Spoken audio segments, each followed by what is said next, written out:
Cristo em seu santuário. Escritora Ellen White. Capítulo 1. A verdade do santuário. Uma introdução.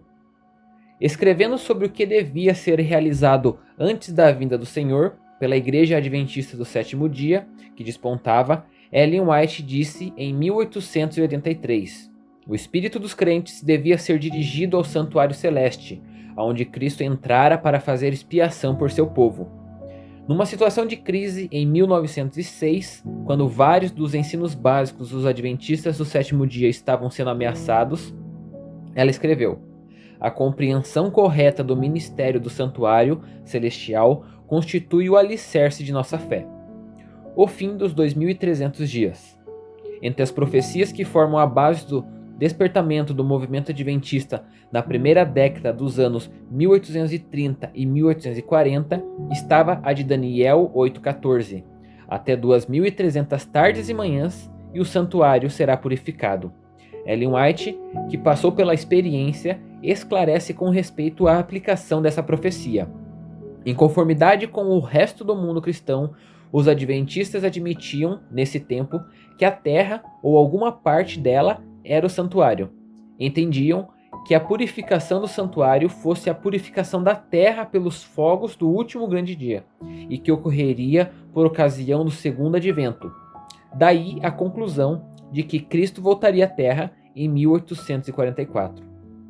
Este período profético chegou ao fim em 22 de outubro de 1844. Para os que esperavam encontrar o Senhor neste dia, o desapontamento foi grande. Hiram Edson, um criterioso estudioso da Bíblia na área central do estado de Nova York, descreve o que aconteceu entre o grupo de crentes de que ele era parte. Nossas expectativas haviam se elevado alto, e assim aguardávamos a vinda de nosso Senhor, até que o relógio soou às 12 horas da meia-noite.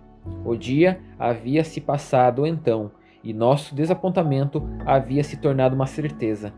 Nossas mais profundas esperanças e expectativas desmoronaram-se, e sobre nós veio tal espírito de pranto como jamais havíamos experimentado antes. Parecia que a perda de todos os amigos terrestres não podia ter comparação. Choramos e choramos, até que o dia raiou. Ponderando em meu coração, eu disse: minha experiência do advento tem sido a mais bela de toda a minha experiência cristã. Falhou a Bíblia? Não há Deus, nem céu, nem cidade dourada e nem paraíso? Não passa tudo isso de uma fábula habilidosamente engendrada? Não são reais nossas mais fundas esperanças e expectativas? Eu comecei a sentir que devia haver luz e auxílio para nós nesta hora de agonia. Eu disse a alguns dos irmãos: vamos para o celeiro. Entramos no celeiro, fechamos a porta e dobramo-nos perante o Senhor. Oramos fervorosamente, pois sentíamos nossa necessidade. Prosseguimos em intensa oração, até que nos fosse dado o testemunho do Espírito de que nossas orações eram aceitas, e luz ser-nos-ia concedida, nosso desapontamento explicado e satisfatoriamente esclarecido. Depois do desejum, eu disse a um dos meus irmãos: vamos sair e encorajar alguns de nossos irmãos. Saímos, e enquanto caminhávamos através de um grande campo, fui impedido de continuar aproximadamente na metade do campo. O céu parecia abrir-se ante meus olhos, e eu vi clara e distintamente que, em vez de nosso sumo sacerdote haver saído do lugar santíssimo do santuário celestial para a terra no 10º dia do 7º mês, ao final dos 2300 dias, ele, pela primeira vez, entrava nesse dia no segundo compartimento daquele santuário, e que ele tinha um trabalho a realizar no lugar santíssimo antes de vir à terra, que ele veio para as bodas, ou em outras palavras, ao ancião de dias, a fim de receber o reino, e o domínio e a glória, e que deveríamos esperar seu retorno das bodas. E minha mente foi dirigida para o 10º capítulo de Apocalipse, onde pude ver que a visão havia falado e não havia mentido. Seguiu-se daí uma cuidadosa investigação das Escrituras, de todos os textos que tocavam neste assunto, particularmente os de Hebreus, por parte de Hiram Edson e 2 íntimos associados, Dr. F. B. Hahn, médico, e O.R.L. Crozier, professor. O resultado do estudo deste grupo foi escrito por Crozier e publicado primeiro no Today Dow, um jornal de circulação limitada, e então reescrito e ampliado no formato num exemplar especial do Daystar, em 7 de fevereiro de 1846. Este foi o jornal adventista mais amplamente lido, publicado em Cincinnati, Ohio. Por este meio, foi alcançado certo número dos desapontados crentes do advento. A então extensa apresentação, bem comprovada pelas escrituras, levou esperança e coragem ao coração deles, ao mostrar claramente que o santuário devia ser purificado ao fim dos 2.300 dias no céu, e não na terra, como havíamos crido então. Ellen White, numa afirmação escrita em 21 de abril de 1847, declarou sobre o artigo de Crozier a respeito da questão do santuário. O Senhor me mostrou em visão, passado mais de um ano, que o irmão Crozier tinha a verdadeira luz sobre a purificação do santuário, e que foi sua vontade que o irmão Crozier escrevesse a visão que ele nos apresentou no Daystar Extra, em 7 de fevereiro de 1846. Sinto-me inteiramente autorizada pelo Senhor a recomendar este extra a cada fiel. Posteriormente, ela escreveu a respeito do rápido desenvolvimento da compreensão doutrinária que se seguiu ao desapontamento.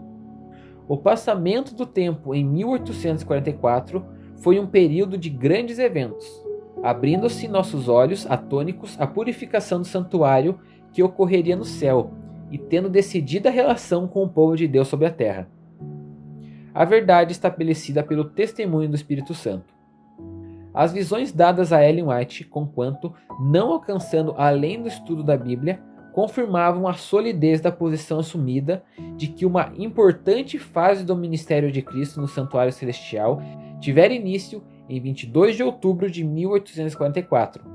Gradualmente, a largura e a profundidade do assunto abriram-se perante os crentes do Advento.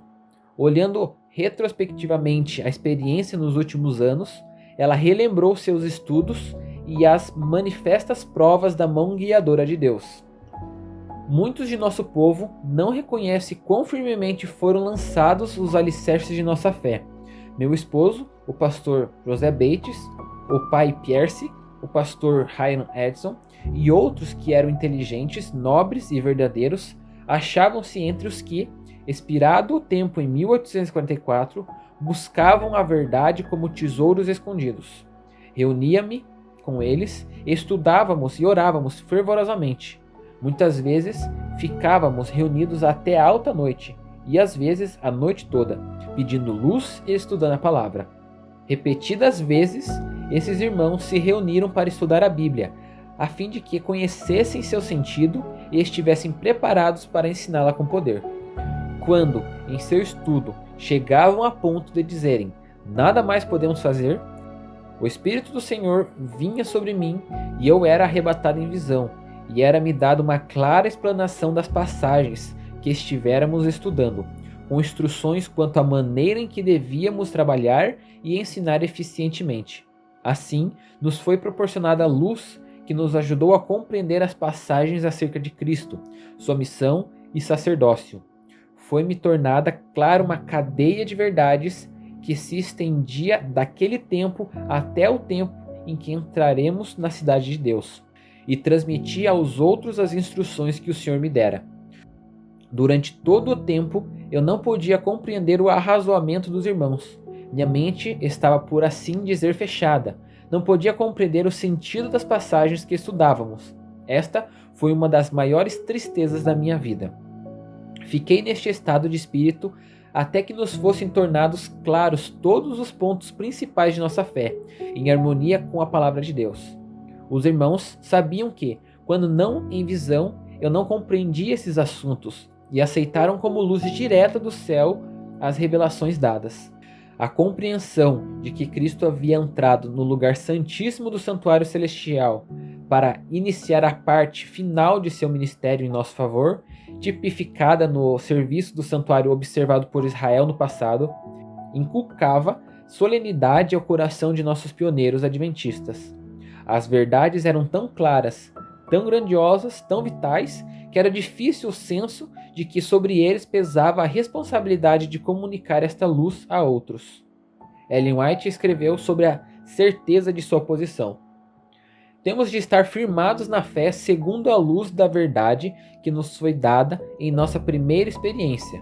Naquele tempo, erro após erro procurava forçar a entrada entre nós. Ministros e doutores introduziam novas doutrinas. Nós estudávamos as Escrituras com muita oração. O Espírito Santo nos trazia ao Espírito a verdade. Por vezes, noites inteiras eram consagradas à pesquisa das Escrituras, a pedir fervorosamente a Deus sua guia. Juntavam-se para esse fim grupos de homens e mulheres pios. O poder de Deus vinha sobre mim e eu era habilitada a definir claramente o que era verdade ou erro. Ao serem assim estabelecidos os pontos de nossa fé, nossos pés se colocavam sobre um firme fundamento. Aceitávamos a verdade ponto por ponto, sobre a demonstração do Espírito Santo. Eu era arrebatado em visão e eram-me feitas explanações.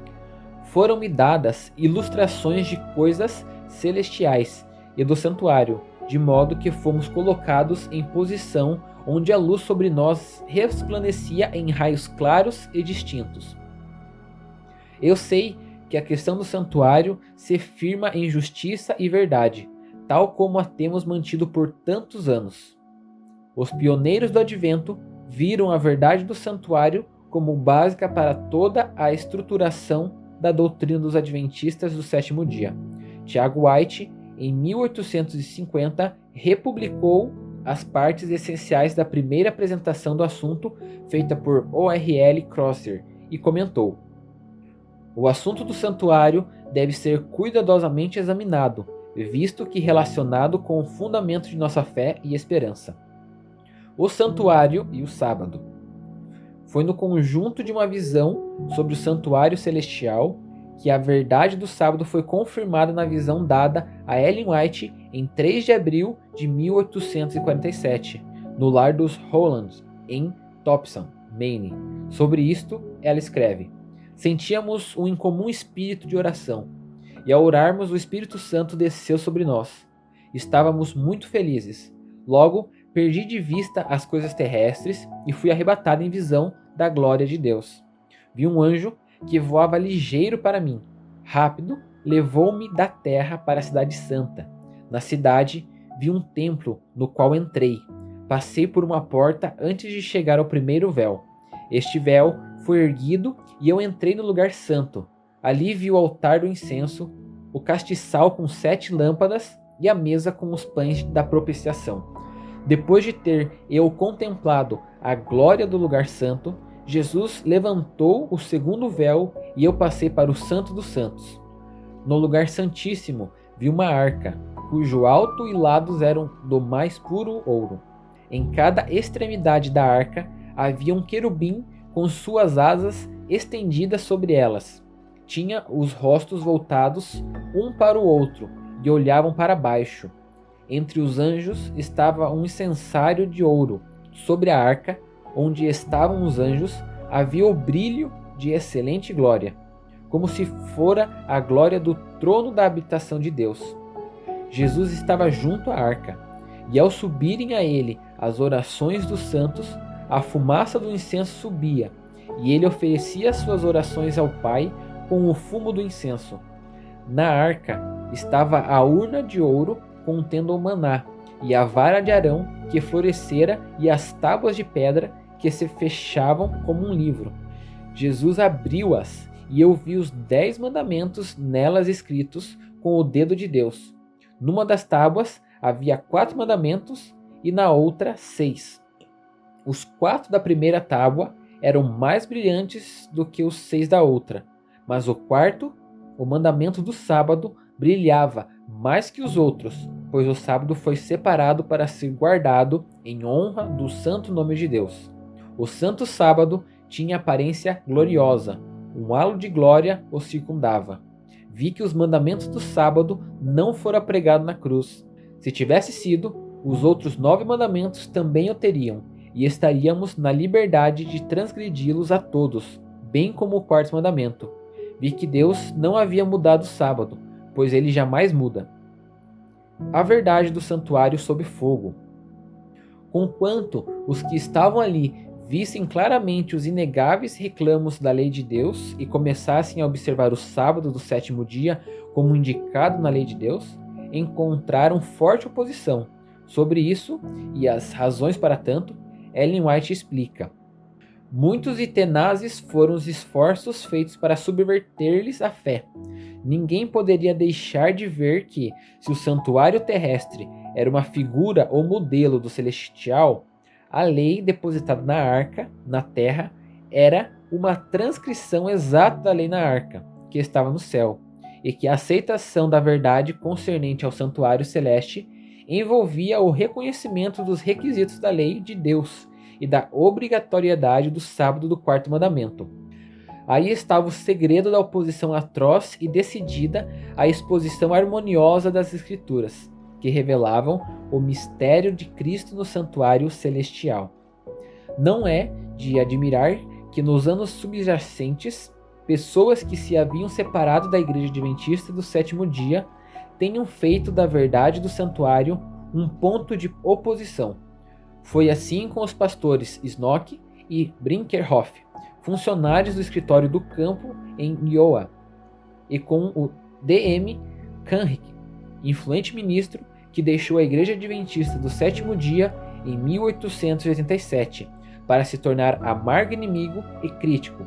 Nem é de estranhar que ideias panteístas por volta do século, defendidas e advogadas por médicos e obreiros ministeriais, ferisse diretamente sua doutrina fundamental.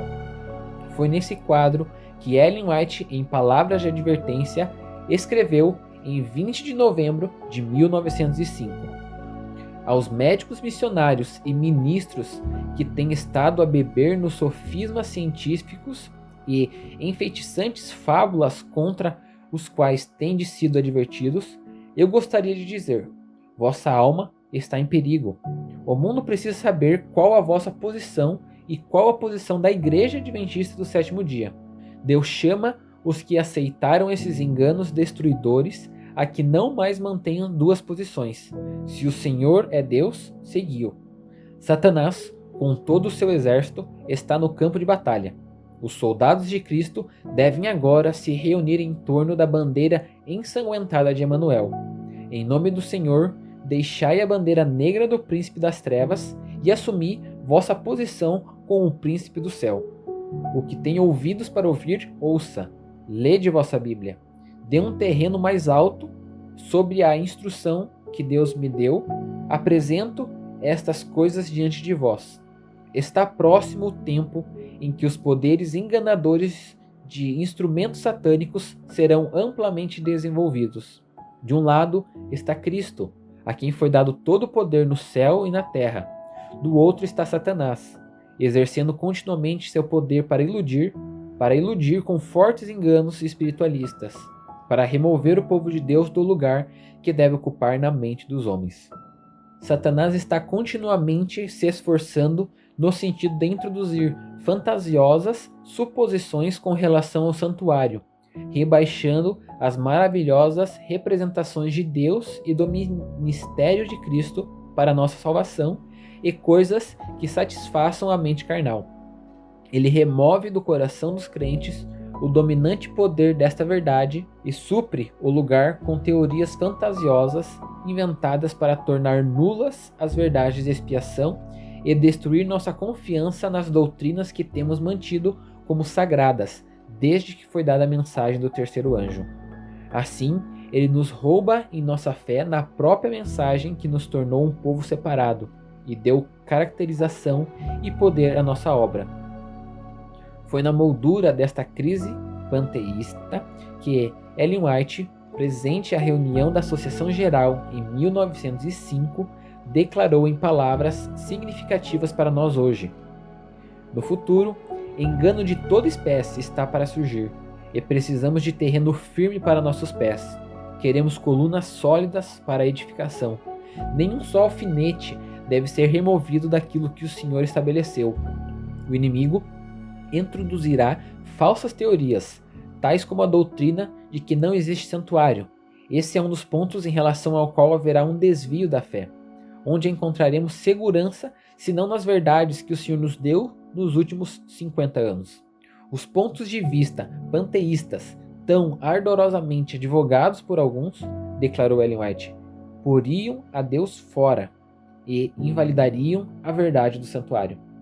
Cerca do mesmo tempo, um de nossos pastores, a quem identificaremos como Pastor G, abraçou a ideia de que quando Cristo voltou para o céu após seu ministério na terra, entrou à presença de Deus e que onde Deus está, deve estar o lugar santíssimo, de modo que, em 22 de outubro de 1844, não houve a entrada no lugar santíssimo do santuário celestial, como cremos e ensinamos.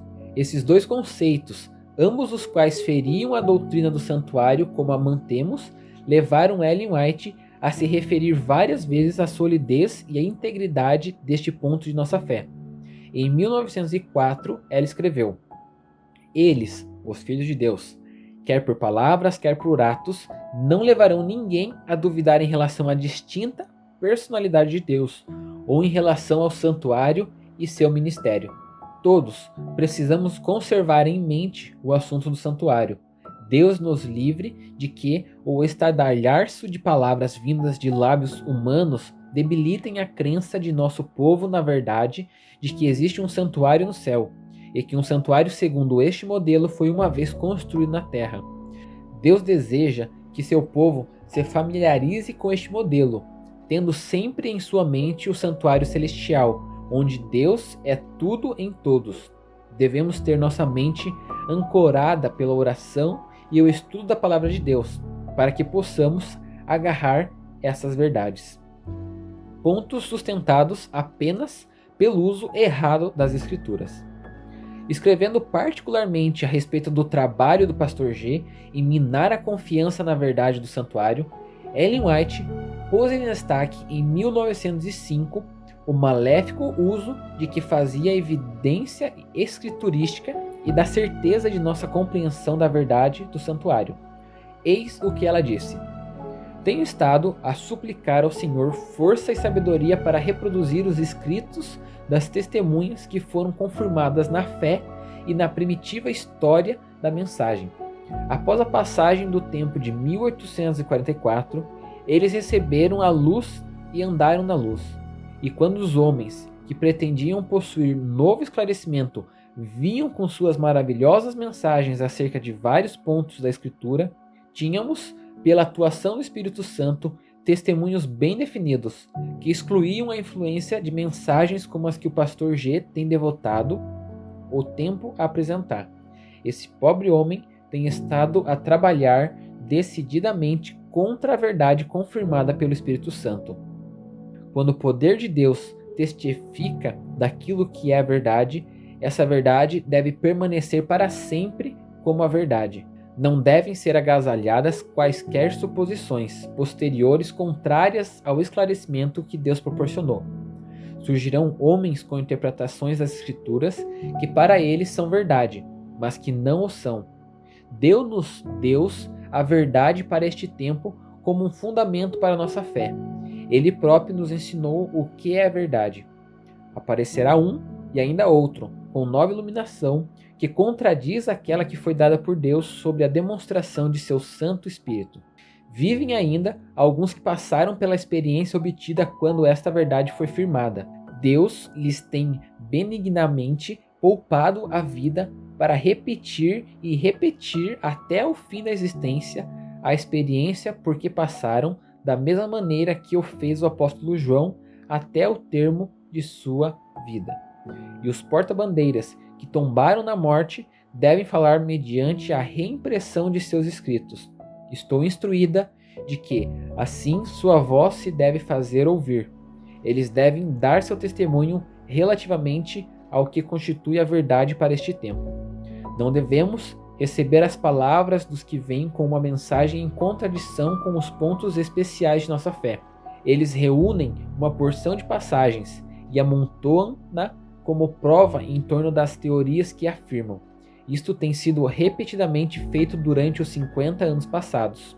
E se bem que as Escrituras sejam a palavra de Deus e devam ser respeitadas, sua aplicação, uma vez que mova uma coluna do fundamento sustentado por Deus estes 50 anos, constitui grande erro. Aquele que faz tal aplicação ignora a maravilhosa demonstração do Espírito Santo que deu poder e força às mensagens passadas, vindas ao povo de Deus. As provas do pastor G não são de confiar. Caso sejam recebidas, destruirão a fé do povo de Deus na verdade que fez de nós o que somos. Importa que sejamos decididos quanto a este assunto, pois os pontos que ele tem estado procurando provar pelas Escrituras não são seguros. Não provam que a experiência passada do povo de Deus fosse enganosa. Tínhamos a verdade, éramos dirigidos pelos anjos de Deus. Foi sob a direção do Espírito Santo que a apresentação do assunto do santuário foi proporcionada. A eloquência da parte de cada um manter-se em silêncio a respeito dos aspectos de nossa fé em que não desempenhou qualquer parte. Deus nunca se contradiz. São mal aplicadas provas bíblicas, uma vez que sejam forçadas para testificar daquilo que não é verdadeiro. Outros e mais outros se levantarão e introduzirão pseudo-grandes esclarecimentos que farão suas afirmações. Nós, porém, permaneceremos com os velhos marcos. Afirmada a real existência do santuário celestial. Repetidamente, encontramos nos escritos de Ellen White afirmações sobre a realidade do santuário celestial, seu mobiliário, bem como seu ministério. Uma dessas afirmações foi escrita na década de 1880, ao descrever ela a experiência dos crentes do advento após o desapontamento. Como foi declarado, o santuário terrestre fora construído por Moisés, conforme o modelo a ele mostrado no monte. Era uma figura para o tempo então presente, no qual se ofereciam tanto dons como sacrifícios. Seus dois lugares santos eram figuras das coisas que estão no céu. Hebreus 9, versículo 9 e 23. Cristo, nosso grande sumo sacerdote, é ministro no santuário e do verdadeiro tabernáculo, o qual o Senhor fundou e não o homem. Hebreus 8, versículo 2. O santuário do céu, no qual Jesus ministra em nosso favor, é o grande original de que o santuário construído por Moisés foi uma cópia. O esplendor sem par do tabernáculo terrestre refletia à vista humana as glórias do templo celestial, em que Cristo, nosso precursor, ministra por nós perante o trono de Deus. Assim como o santuário na terra tinha 2 compartimentos, o Santo e o Santíssimo, assim há 2 lugares santos no santuário no céu. E a arca contendo a lei de Deus, o altar de incenso e outros instrumentos de serviço encontrados no santuário terrestre, tem seu equivalente no santuário lá do alto. Em santa visão, permitiu-se que o apóstolo João entrasse no céu, e ele contemplou ali o candelabro e o altar de incenso. E quando se abriu o templo de Deus, ele contemplou também a arca do seu concerto. Apocalipse 11, versículo 19. Assim, os que estavam a estudar o assunto encontraram prova indiscutível da existência de um santuário no céu. Moisés fez o santuário terrestre segundo o modelo que lhe foi mostrado. Paulo ensina que aquele modelo era o verdadeiro santuário que está no céu, e João dá testemunho de que o viu no céu. Antes ela havia escrito com ênfase sobre o mobiliário. Foi-me também mostrado um santuário sobre a terra, contendo 2 compartimentos. Parecia-se com o do céu, e foi-me dito que era uma figura do celestial. Os objetos do primeiro compartimento do santuário terrestre eram semelhantes aos do primeiro compartimento do celestial. O véu ergueu-se, e eu olhei para o Santo dos Santos, e vi que a mobília era a mesma do lugar santíssimo do santuário celestial. A arca e a lei no santuário celestial. Em diferentes ocasiões, ela falou e escreveu sobre a arca no lugar santíssimo do santuário celestial. Uma dessas afirmações foi feita em um sermão pregado em Orebro, Suíça, em 1886. Eu vos admoesto, não coloqueis vossa influência contra os mandamentos de Deus. A lei é tal como Jeová escreveu no templo do céu. O homem pode pisar sobre sua cópia aqui na terra, mas o original está guardado na arca de Deus no céu. E sobre a cobertura desta arca, logo abaixo da lei, está o propiciatório. Jesus permanece justo ali, perante a arca, para mediar em favor do homem. E em 1903, de novo ela escreveu sobre a real existência do santuário. Muito eu poderia dizer sobre o santuário. A arca contém a lei de Deus. A cobertura da arca, que é o propiciatório. Os anjos em ambas as extremidades da arca. E outras coisas relacionadas com o santuário celestial e com o grande dia da expiação. Eu poderia dizer muito sobre os mistérios do céu, mas meus lábios estão fechados. Não tenho disposição para procurar descrevê-los. Enganos dos últimos dias não envolverão a verdade vital. É claro que nosso adversário, Satanás, procurará abalar a fé do povo de Deus na doutrina do santuário nestes últimos dias. Ellen White escreveu: O Salvador predisse que nos últimos dias apareceriam falsos profetas e atrairiam os discípulos após si, e também que os que neste tempo de perigo permanecessem fiéis à verdade que está especificada no livro de Apocalipse, teriam que enfrentar erros doutrinários tão enganosos que, se possível, enganariam os próprios escolhidos. Deus apreciaria que todo sentimento de fidelidade prevalecesse. Satanás pode habilmente disputar o jogo da vida com muitas pessoas, e ele age de modo mais disfarçado e enganador a fim de roubar a fé do povo de Deus e desencorajá-lo. Ele opera hoje como operou no céu, dividir o povo de Deus justo nesta última fase da história. Procura criar dissensões e despertar contenda e discussões e remover, se possível, os velhos marcos da verdade entregue ao povo de Deus. Ele procura fazer parecer como se o Senhor se contradissesse a si mesmo. É quando Satanás aparece como anjo de luz que ele apanha as almas em seu laço, enganando-as. Homens que pretendem ter sido ensinados por Deus adotarão teorias falsas e, em seu ensino, adornarão essas teorias de modo a introduzirem enganos satânicos.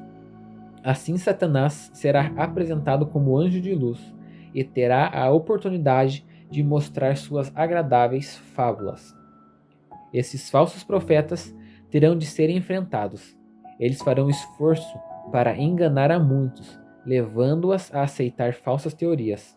Muitos textos bíblicos serão mal aplicados de tal modo que teorias enganadoras parecerão ser baseadas na palavra que Deus proferiu. A preciosa verdade será trabalhada de modo que fortaleça e confirme o erro. Esses falsos profetas, que pretendem ser ensinados por Deus, tomarão belos textos que foram dados para adornar a verdade e os usarão como manto de justiça para cobrir teorias falsas e perigosas. E mesmo alguns dos que em tempos passados honraram ao Senhor afastar-se-ão da verdade a ponto de advogar teorias extraviadoras referentes a muitos aspectos da verdade, inclusive a questão do santuário. Poucas semanas mais tarde, ela acrescentou estas palavras sobre a importância de uma correta compreensão desta verdade. Eu sei que a questão do santuário se firma em justiça e verdade, tal como a temos mantido por tantos anos. O inimigo é que desvia os espíritos para atalhos ao lado. Ele folga quando os que conhecem a verdade se absorvem em coligir textos escriturísticos para amontoar em torno de teorias errôneas, sem fundamento na verdade. As passagens bíblicas assim usadas são mal aplicadas. Não foram dadas para confirmar o erro, mas para fortificar a verdade. Com os olhos fixos no santuário. Em algum tempo, devemos perder de vista a importante obra que está sendo feita em nosso favor no santuário do céu. Somos admoestados. Como povo, devemos ser estudantes diligentes da profecia.